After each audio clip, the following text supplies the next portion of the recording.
Amount wise ஆயிரக்கணக்கான கோடின்னு லஞ்சம், ஊழல், அமலாக்கத்துறை 234 பக்கம், 232 பக்கம் அப்படின்னு சொல்லிட்டு கேட்கும் போது நம்மளுக்கு ஷாக் ஆகுது. ஸோ தண்ணி வரல, ஆனால் காசு மட்டும் ஓடிச்சு. இதுதான் ஒரே வரியில் இந்த கதை. இது வெறும் பேச்சில் உறவுகளே, ஆதாரத்தோட சொல்கிறாங்க. இத்தனை நாள் முடியாதுன்னு சொன்ன அதே வழக்கு ஆட்சி மாறுவது ஒரே வாரத்தில் பதிவாயிருக்குன்னா அப்போ ஒரு நொடி கேள்வி எழும்புது, என்னது இத்தனை நாளாக இது தடுத்து வச்சது யாரு? அந்த சாரா இருக்கலாம், இல்லை இந்த திமுக ஆட்சியோட அவங்க கூட்டாளிகளாக இருக்கலாம், இந்த மக்கள் விரோத ஆட்சியில் நடத்திட்டு இருந்த யாரா வேணா இருக்கலாம், அந்த தலைவர்களாக இருக்கலாம்.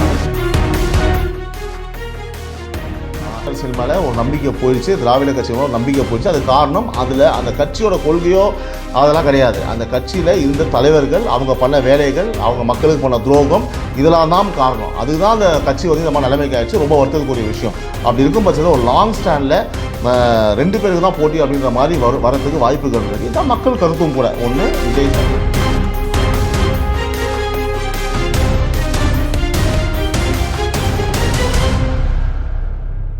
உங்கள் வீட்டில் குழாயில் தண்ணி வரலன்னா யார் பொறுப்பு? குடிநீர் துறை அமைச்சர் தான் பொறுப்பு. ஆனால் கவுன்சிலர்னு சொல்லுவாங்க. ஆனால் ஓவராலாக அந்த குடிநீர் துறை வந்து அமைச்சர் யாரோ அவர் தான் பொறுப்பு. அதே குடிநீர் துறையில் ஒரு வேலைக்கு 25 லட்சம் 35 லட்சம் இதெல்லாம் வாங்கினதுனால நம்ம எல்லாருக்குமே தெரியும்னு நினைக்கிறேன், யாரும் மறக்க முடியாது. ஸோ தண்ணி வரல, ஆனால் காசு மட்டும் அப்படியே வலிஞ்சு கொலன்னு ஓடிச்சு. இந்த கதையை கோர்ட்டு வந்து பார்த்திங்க அப்படின்னா வழக்கு போடுங்கன்னு சொல்லியும் 1 வருஷம் ஆகியும் யாரும் வந்து பார்த்தா தொடவே இல்லை. ஒரு வேளை தீட்டாருன்னு நினைக்கிறேன், அது என்ன கருமாந்திரம் தெரியல. இன்றைக்கி அதே வந்து பார்த்திங்கன்னா பிரித்து ஒவ்வொரு லேயராக அவங்க முன்னாடி வைக்க போகிறேன். அவசரப்படாமல் கூடவே இருங்க, எப்பவும் போல் என் கூட. உறவுகளால் நான், உறவுகளுக்காக நான், உங்கள் சிபி நவீன். அனைவருக்கும் இனிய மாலை வணக்கம். மன்னிக்கணும், காலைல 6 மணிக்கு போஸ்ட் பண்ண முடியல, சில தவிர்க்க முடியாத காரணத்தினால. இன்றைக்கி ஒரு ஃபைல் எடுத்துக்கிட்டு வந்திருக்கேன். ஒரு துறை, மக்களுக்கு வந்து தண்ணி கொடுக்கணும்னு இருக்கிற துறை அது.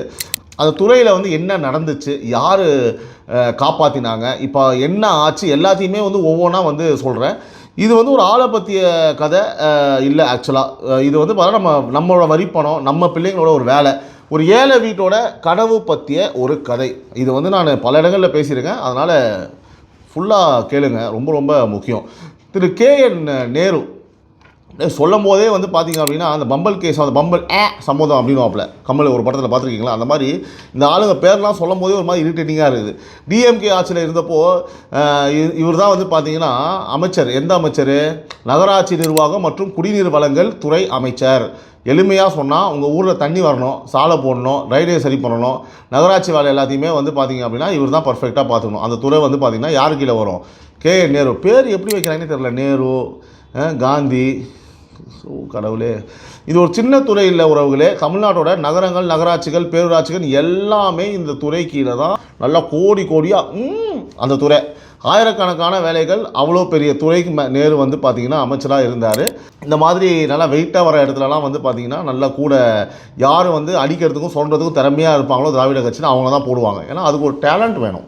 அதனால் இந்த விஷயம் வந்து பார்த்திங்கன்னா ரொம்ப முக்கியம். இப்போ இந்த துறையில் என்ன நடந்துச்சுன்னு கேளுங்க. 2024 2025 வருஷத்தில் இந்த துறையில் 2538 2538 நபர்களுக்கு உதவி பொறியாளர், இளநிலை பொறியாளர் வேலை கொடுத்தாங்கோ. கேட்கும்போது ரொம்ப நல்ல விஷயமா தானே? அதெல்லாம் கிடையவே கிடையாது. அவ்வளோ பேருக்கும் அரசு வேலை, அவ்வளோ குடும்பத்துக்கும் ஒரு நிம்மதி. ஆனால் இங்கே தான் கதையில் ஒரு ட்விஸ்ட்டு. அதில் 150க்கும் மேற்பட்டவங்க ஒரு வேலைக்கு 25 லட்சம் 25 to 35 lakhs வரைக்கும் லஞ்சம் கொடுத்து வேலை வாங்கினதா மத்திய அமலாக்கத்துறை ED. ஓகேவா? ஆதாரத்தோட சொன்னாங்க, ப்ளேம் பண்ணலை. நடுவில் ஆள், அந்த ஆள் மூலமாக பேச்சு, அதாவது மீடியேட்டர் மூலிமா அட்வான்ஸு, மீதி போனால் வேலை உறுதியானதும், இப்படி ஒரு முறை இருந்ததா சொல்கிறாங்க. இப்போ உண்மையை யோசிங்க உறவுகளே. ஒரு அரசு வேலைக்கு 35 லட்சம் ஒரு சாதாரண ஒரு ஏழை குடும்பத்துக்கு அது எவ்வளோ பெரிய ஒரு தொகையில். அந்த பணத்தை எங்கேருந்து கொண்டு வந்திருப்பாங்க? அம்மா தாலி அடகு வச்சு, அப்பா இருக்கிற ஒரே நிலத்தை விற்று, உறவுக்காரங்கிட்ட கையேந்தி, வங்கியில் கடன் வாங்கி, ஒரே ஒரு நம்பிக்கையில் என் பையனுக்கு ஒரு அரசு வேலை கிடைக்கும், அப்புறம் எல்லாம் சரியாயிடும் அப்படின்னு ஒரு நம்பிக்கையில். கரெக்டுங்களா? ஸோ அந்த நம்பிக்கையை காசாக மாற்றி இந்த பொழப்புக்கெல்லாம் அதுவும் நல்ல காமெடி. வடிவேலும் இன்னொரு ஒருவர், இந்த ஜூஸ் இருக்கும் ஓகேவா, எடுத்து குடிக்கும் போது அந்த ஜூஸ் பாட்டு குப்பை தொட்டியில் விழுந்துடும். அப்போ சொல்லுவாள், இந்த பொழப்புலாம் நீங்கள் மூத்திரத்தை வாங்கி குடிக்கலான்னு. அந்த படத்தில் இந்த படத்தில் நடக்கிறது நான் சொன்னேன். இந்த மாதிரி ரொம்ப வெறியாவது பேசும்போது இங்கே ஒரு சிம்பிளான விஷயம் சொல்லட்டுமா? யார் மக்களுக்கு தண்ணி ஒழுங்காக வர வைக்கணுமோ அதே துறையிலேருந்து காசு ஒழுங்காக ஓடிட்டுருக்கு. தண்ணி வருதோ இல்லையோ காசு பர்ஃபெக்டாக போகுது. சாதாரண மனுஷன் வீட்டில் குழாயை வந்து திருப்பணும் அப்படின்னா ஒரு சொட்டு தண்ணி இல்லை. அதாவது கோடை காலத்துலாம் வந்து பார்த்தீங்கன்னா குடமாக வந்து பார்த்திங்க அப்படின்னா அலைவாங்க, ஓடுவாங்க. ஒரு லாரி வரும், லேடிஸ்லாம் அடிச்சு ஓடுவாங்க, காற்று கிடக்கணும். ஆனால் இந்த துறையோட கணக்கை திருப்பணும் வச்சுக்கோங்களேன், அமௌண்ட் வைஸு ஆயிரக்கணக்கான கோடின்னு லஞ்சம், ஊழல், அமலாக்கத்துறை 234 பக்கம் 232 பக்கம் அப்படின்னு சொல்லிட்டு கேட்கும் போது நம்மளுக்கு ஷாக் ஆகுது. ஸோ தண்ணி வரலை, ஆனால் காசு மட்டும் ஓடிச்சு. இதுதான் ஒரே வரியில் இந்த கதை. இது வெறும் பேச்சில் உறவுகளே ஆதாரத்தோடு சொல்கிறாங்க. நேருவோட சகோதரர்கள் ரவிச்சந்திரன், மணிவண்ணன் அவங்க வீடு அலுவலகம் போன வருஷம் வந்து பார்த்திங்கன்னா ஈடி சோதனை வந்து போட்டது. அப்போது 232 234 தொகுதி மாதிரி இருக்குல்ல, 232 பக்கம் ஆவணத்தை பேப்பரில், அதாவது ஹார்ட் காப்பியாகவும் கம்ப்யூட்டர் ஃபைலில் வந்து பார்த்தீங்கன்னா எல்லாம் கைப்பற்றினாங்க. யார்? ஈடி. அந்த ஆவணத்தில் யார் எவ்வளோ எப்படி கொடுத்தாங்கிற விவரம் இருக்குதுன்னு சொல்கிறாங்க. இந்த 232 பக்கத்தை வச்சு ஈடி தமிழக காவல்துறை டிஜிபி, அப்போ இருந்த பொறுப்பு டிஜிபி, பொறுப்பு எல்லா பொறுப்பாக இருந்தாங்க இல்லையா, அந்த டைமில் வந்து பார்த்திங்கன்னா ஒரு கடிதம் எழுதுச்சு. என்னன்னு, அக்டோபர் 27 அன்றைக்கி இவ்வளோ ஆதாரம் இருக்குது, நேரு மீது வழக்கு பதிவு பண்ணுங்கன்னு தெளிவாக ஒரு லெட்ரு போட்டாங்க. 232 பக்கமா? அச்சோச்சோ, நான் இந்த பதவிக்கு வந்து இது வரைக்கும் அவ்வளோ பக்கத்தில் நான் படித்தே கிடையாது. இதுன்னா 232 பக்கம். எங்கள் அமைச்சரை பற்றி நல்லதாக எழுதி அமைச்சிருக்கீங்களா? அவரை பற்றி ஒரு மடலா? அந்த அவரை கௌரவிக்கிறதுக்கு ஏதாவது விழா பண்ணுறீங்களா? அதுக்கு நாங்கள் பாதுகாப்பு கொடுக்கணுமா? ஹேய் லூசுப்பலை, 232 பக்கம் ஒரு அமைச்சரை பற்றி எழுதி அமிச்சா ஈடியில் இப்படிலாம் யோசிச்சிருப்பாங்க போல இருக்குது. ஆனால் இங்கே வந்து பார்த்தீங்கன்னா ஆதாரம். இப்போ நம்ம ஊர்லலாம் ஒரு கல்யாண பத்திரிக்கையே 4 பக்கம் தான் இருக்கும், சரியா? ஆனால் இந்த மனுஷனோட விஷயம் 232 பக்கம்னா என்ன யோசிச்சு பாருங்களேன், எப்படி எவ்வளோ டீட்டெயிலாக எழுதியிருப்பாங்க. அவங்க கேட்டதுக்கு சீக்கிரம் எஃப்ஐஆரை போட்டு கொடுங்க, கேஸை போடுங்க. நான் சார் ஒரு 1 வீக் லீவ் கொடுத்தீங்கன்னா நாங்கள் வந்து பார்த்தீங்கன்னா ஒவ்வொரு வருடம் ஒவ்வொரு லைனாக படித்து ஃபுல்லாக ஆராய்ஞ்சு பேசிக்காக கதையை கொடுத்துருக்காங்க. எதுவுமே நவரலைங்க. அதுதான் இதுக்களே கேவலம். இங்கே தான் உண்மையான கேள்வி வருது. இவ்வளோ ஆதாரம், ஈடி கடிதம் 232 பக்கம் இருந்தும் அந்த நேரத்தில் இந்த மாநில காவல்துறை வழக்கே பதிவு பண்ணலை உறவுகளே. ஒரு எஃப்ஐஆர் கூட இல்லை.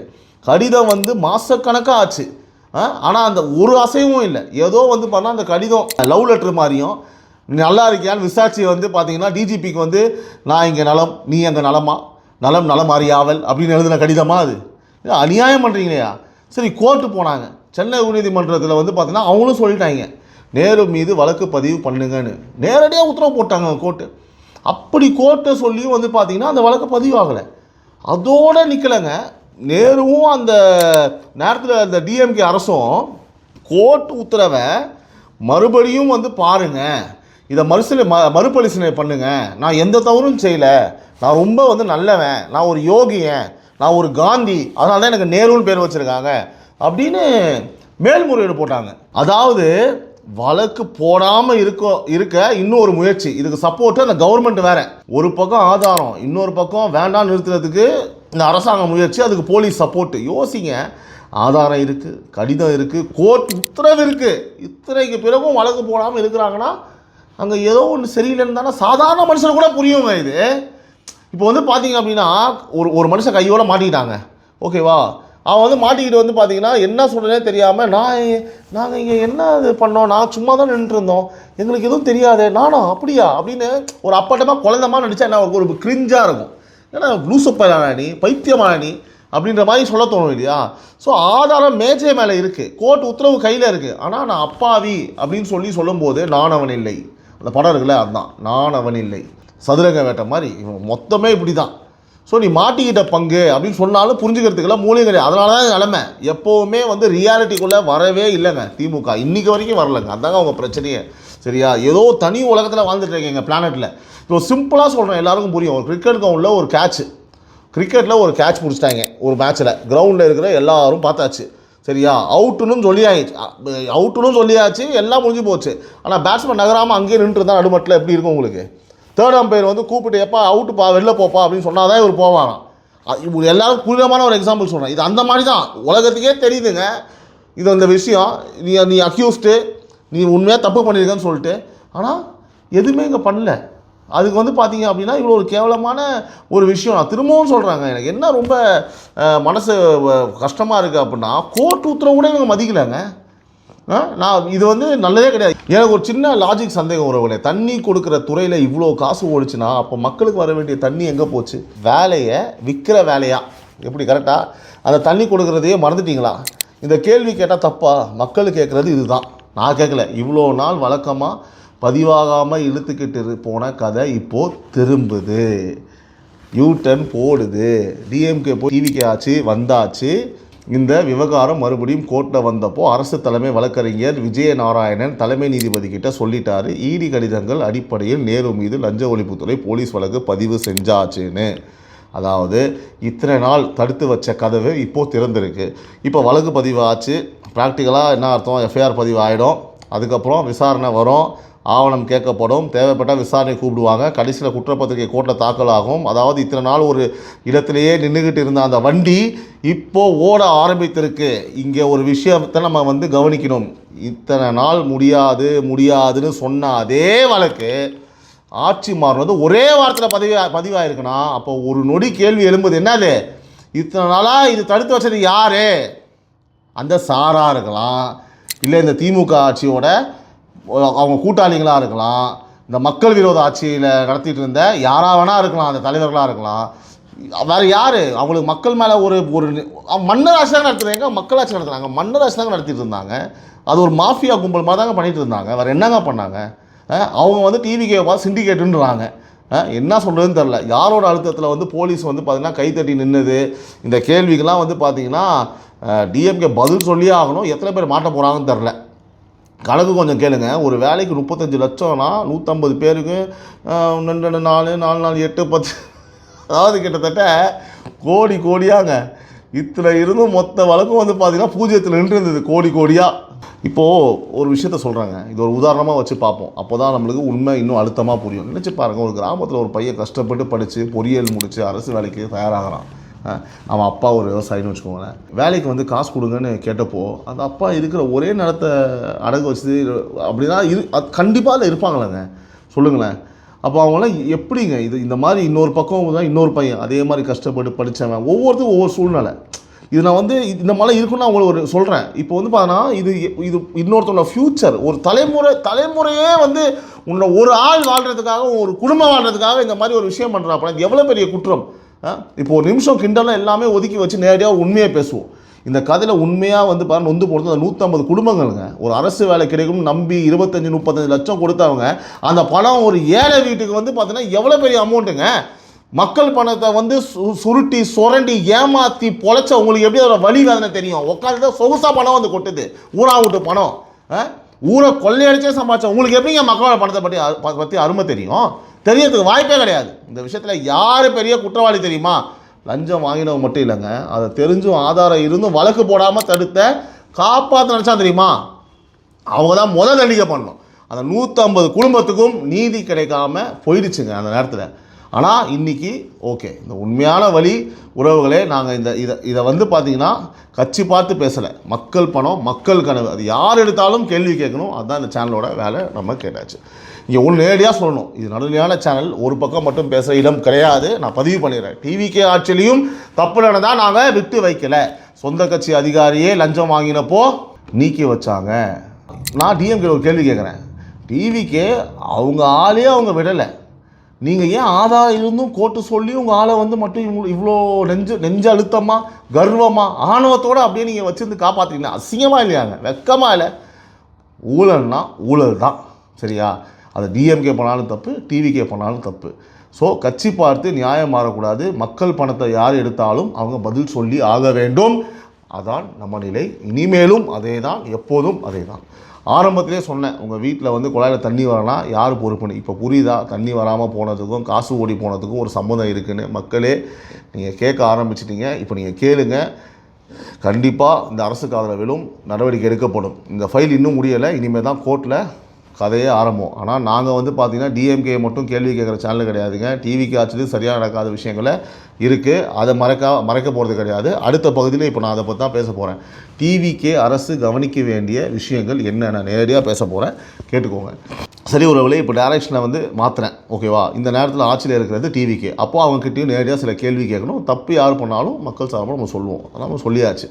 தமிழ்நாட்டுக்கு ரொம்ப முக்கியமான விஷயம் இந்த 69% இடஒதுக்கீடு. தமிழ்நாட்டில் பல வருஷமாக இருக்கிற ஏழை பின்தாங்கிய மக்களோட படிப்பு, வேலை வாய்ப்பு, இது எல்லாம் பாதுகாக்கிற கவசம் இது, சரியா? இது இப்போ வந்து உச்சநீதிமன்றத்தில் வந்து விசாரணையில் இருக்குது. இது பறி போனால் தமிழ்நாட்டோட பல தலைமுறை மாணவங்க வந்து பாதிக்கப்படுவாங்க. ஆனால் நம்ம கவனித்த ஒரு விஷயம், இந்த வழக்குக்கு தமிழக அரசு சார்பாக வழக்கறிஞர்கள் சரியான நேரத்தில் நியமிக்கப்படலை, அதில் ஒரு தாமதம் இருக்குதுன்னு கேள்வி எழுந்திருக்கு. இங்கே நான் ஆனஸ்ட்டாக சொல்கிறேன், டிவிக்கு அரசே இது அரசியல் இல்லை, இது மக்கள் வாழ்க்கை.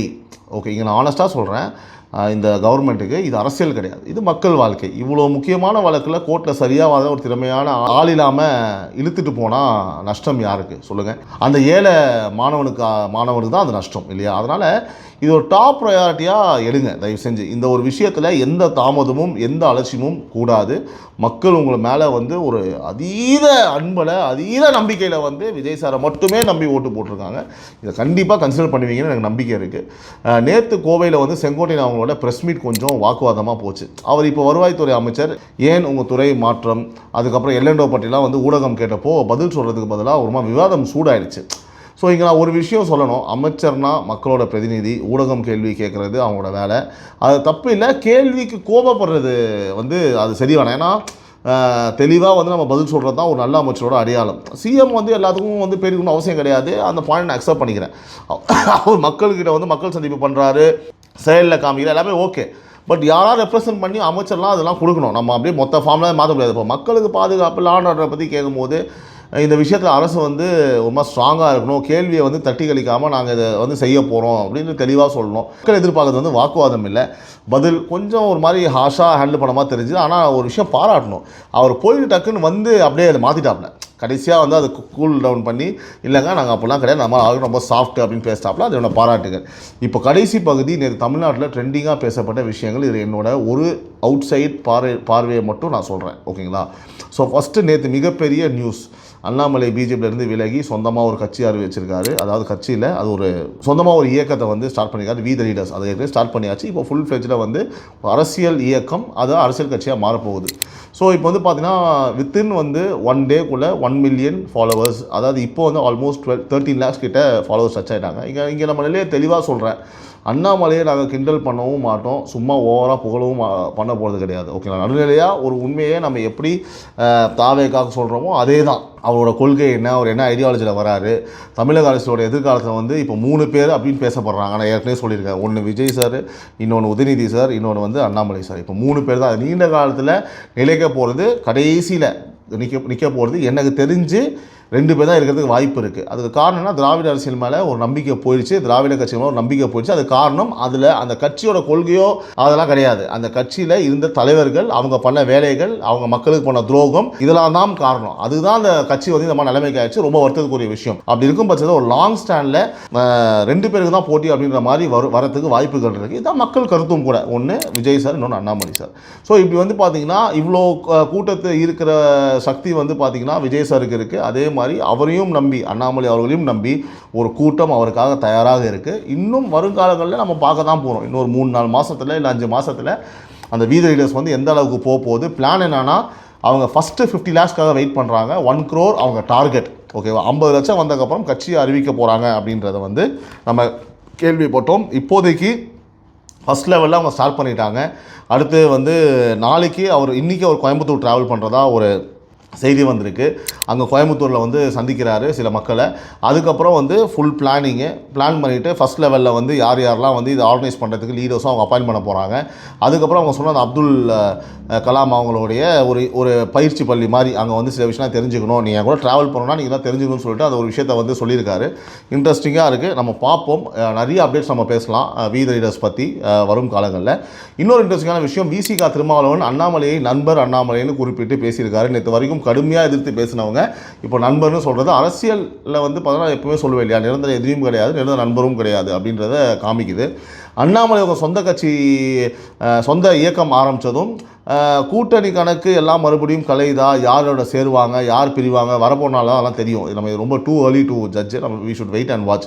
அடுத்து ஒரு சட்டவிரோத வாக்காளர், அதாவது கனடா குடியுரிமை உள்ள ஒருவர் வாக்காளர் பட்டியலில் இருந்த விவகாரம் கைது வரைக்கும் போய் சென்னை உயர்நீதிமன்றம் வரைக்கும் இப்போ வந்திருக்கு. தேர்தல் நேரம் நெருங்குறப்போ வந்து பார்த்தீங்கன்னா வாக்காளர் பட்டியல் சுத்தமாக இருக்கணும்னு எல்லா கட்சியும் சொல்லுது.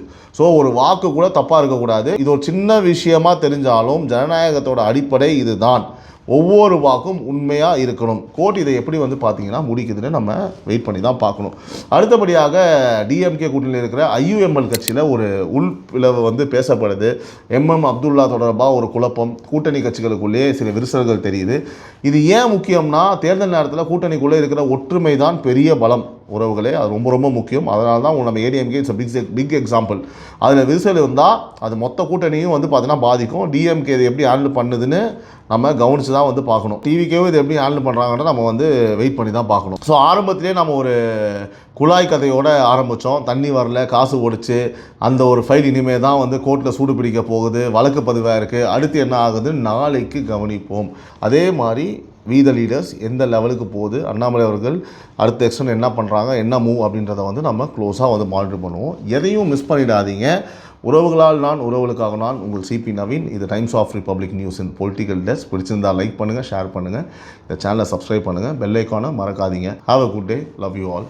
நன்றி, வணக்கம்.